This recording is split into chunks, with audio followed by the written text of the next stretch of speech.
Welcome back. There's a new event in downtown Shelby called CarvePrize, similar to ArtPrize, but instead showing off wood carvings like what you're seeing here in studio with us. Phil Morse is here with all the event details. Thanks so much for being here, Phil. Yeah, absolutely. Thanks for having us. This sounds really fun. This started a couple of weeks ago, but people still have plenty of time to get out and experience this event. Explain how it works, Phil. Yeah, so there's really two components to Shelby CarvePrize. There's the exhibit piece, which is going on now. It's like ArtPrize, where people vote for their favorite carvings, and then there's prizes for the winners, the carvers that win the carving, or the festival, or the event.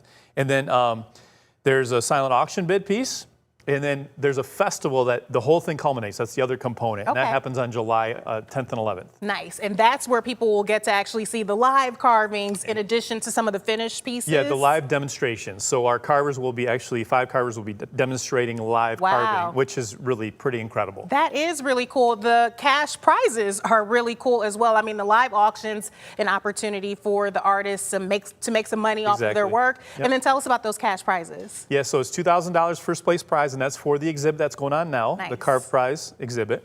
And then it's $1,000 for second place. And then there's the silent auction piece where people can actually buy their carvings that are on pedestals in downtown right now. Really, really cool. Hey, this is what's happening right now on our weather deck. We've got Tyler out there. He's one of the wood carvers taking part in this event, and he's carving for us live on the air for us on our weather deck, showing us a little bit of what you might see at the event. Phil, what do you think? Is this some type of owl? Cardinal. Oh, cardinal. It's a cardinal, yeah. Okay, very, very cool. Why did you think this event would be perfect for the Shelby area? Well, it just kind of fits our personality. You know, we're a rural community, awesome rural community, and you know, that just seems to fit wood carvings. And obviously very talented too. They are incredible. these guys are, I mean, world-class talent here. Can you kind of talk about the art of wood carving? I mean, you're the man behind this festival. I don't know if you do any carving yourself, but talk about what people appreciate it. I know I could watch this all day. Yeah, it's absolutely. Now, the technical side, you'd be better off asking those guys a different question. But I'm telling you, I admire and appreciate what they can do and the talents that they have, based on what I've seen at the actual festival itself and the work that comes out. These carvings right here, like this one right here, this cardinal, 2-3 hours. I mean, that's all it takes. That's all the time it takes to make this. Wow, and I mean, even more beautiful when they put that vibrant paint on there. And these are items that you can see and purchase at the event. Now, the event that you're having this year was born from a smaller event that you did last year, right? Tell us about that. Yeah, so last year we started with just the festival, the 2-day thing that we're culminating this year's CarvePrize with. And it went over, it was a big hit. We called it the Shelby CarvePrize Festival, or the Shelby Chainsaw Carving Festival, but we kind of rebranded it. Yeah, I like the name CarvePrize. It has a real ring to it.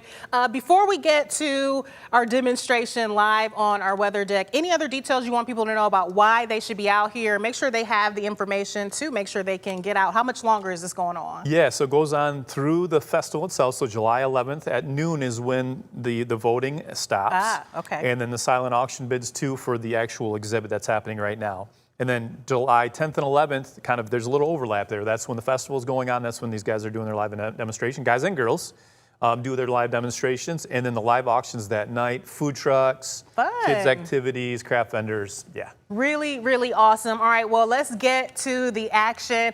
Phil, I really appreciate you being here this morning. Let's check out Tyler.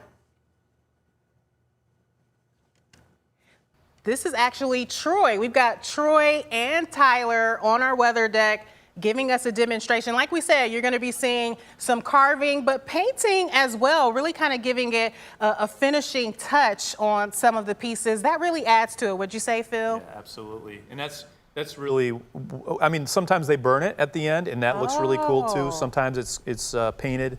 It all depends on the style that, you know, of the carver or what the consumer wants. Wow, really cool. And so is that something that you will see live at the event as well, some of the burning?